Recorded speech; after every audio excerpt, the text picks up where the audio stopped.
Selamat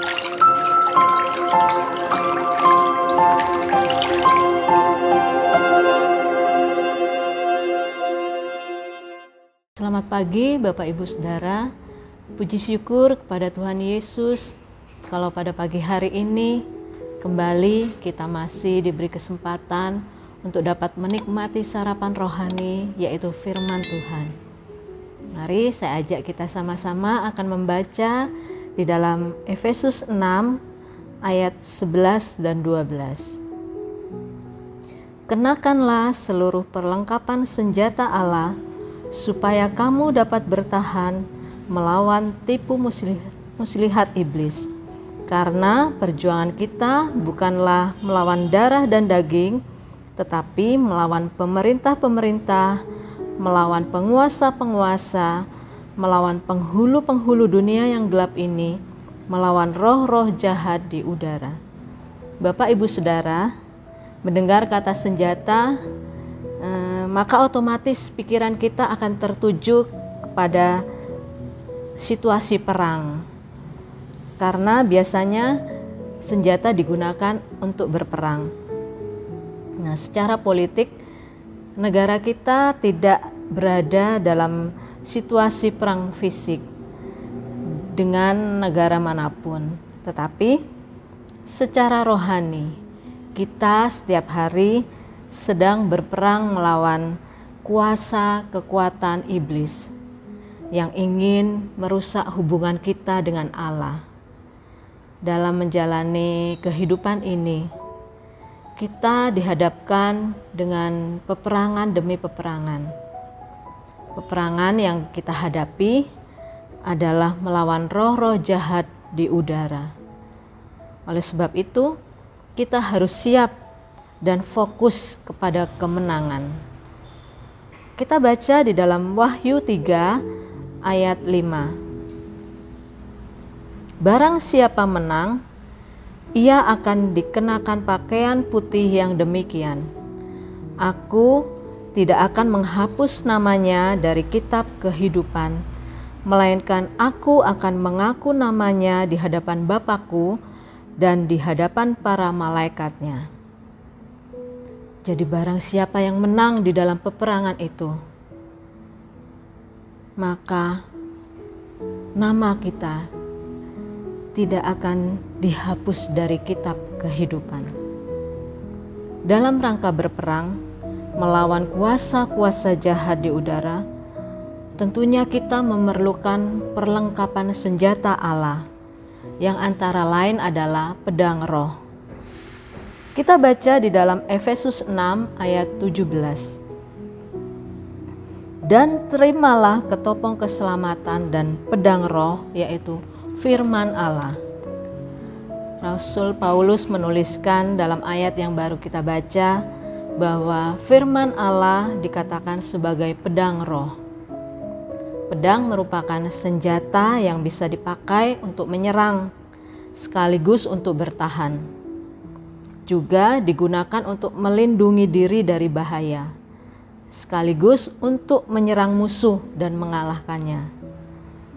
Sangat penting ya bagi seorang prajurit untuk dilatih dengan keras, supaya bisa menggunakan pedangnya dengan baik, sehingga memperoleh manfaat yang maksimal dari pedang tersebut.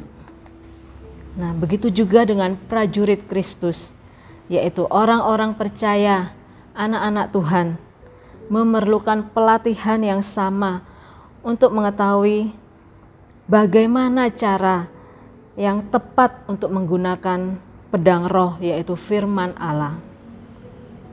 Karena setiap orang percaya berada di dalam peperangan rohani melawan kekuatan iblis di dunia ini. Kita perlu mengetahui bagaimana cara menggunakan firman Allah dengan benar. Firman Allah akan menjadi benteng pertahanan yang efektif dan sangat penting. Firman Allah juga disebut sebagai pedang di dalam kitab Ibrani 4 ayat 12. Sebab firman Allah hidup dan kuat dan lebih tajam daripada pedang bermata dua manapun. Ia menusuk amat dalam sampai memisahkan jiwa dan roh, sendi-sendi dan sumsum. Ia sanggup membedakan pertimbangan dan pikiran hati kita. Dikatakan bahwa firman Allah itu hidup, kuat, dan lebih tajam daripada pedang bermata dua manapun. Firman Allah menusuk amat dalam, berarti bahwa firman Allah bisa menyentuh sampai ke hati, pusat dari segala tindakan. Firman Allah membuat kita kuat dan memampukan kita untuk menahan serangan iblis yang terus-menerus. Orang yang senjatanya firman Allah adalah orang yang tidak bimbang atau tidak kesulitan untuk menentukan sesuatu. Artinya, dengan senjata firman Allah, kita dapat membedakan mana yang baik dan mana yang buruk. Kita baca di dalam Roma 10 ayat 8. Tetapi apa katanya? Ini, firman itu dekat kepadamu, yakni di dalam mulutmu dan di dalam hatimu. Itulah firman iman yang kami beritakan. Firman Tuhan itu ada di dalam hati dan mulut kita. Firman itu dekat kita. Oleh sebab itu, untuk menghancurkan musuh, gunakan dengan memperkatakan firman Tuhan yang ada di dalam hati dan mulut kita. Ada kuasa di dalam firman Tuhan. Oleh karena itu, kita harus selalu mengisi hati dan pikiran kita dengan firman Tuhan setiap hari. Untuk mengalahkan iblis, Tuhan Yesus menggunakan firman Tuhan, yaitu dengan memperkatakan firman Tuhan. Dan hal itu membuat iblis tidak bisa melakukan apa-apa. Tuhan Yesus memberikan teladan kepada kita bagaimana caranya melawan iblis, yaitu dengan memperkatakan firman. Perkatakan firman Tuhan dalam nama Tuhan Yesus. Karena Tuhan Yesus yang menaklukkan segala yang ada di bumi dan di surga di dalam namanya. Puji nama Tuhan.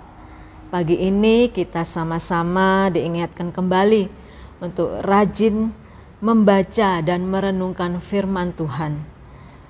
Karena ada berkat yang siap Tuhan curahkan, perlindungan dan keselamatan bagi setiap orang yang mau mendengar, memelihara, dan hidup menjalankan firman-Nya secara nyata di dalam menjalani kehidupan ini.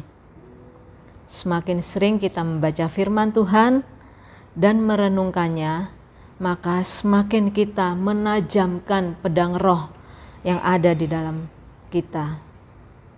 Mari sama-sama kita mau menjadi prajurit Kristus yang tangguh. Selamat pagi, selamat beraktivitas. Tuhan Yesus memberkati.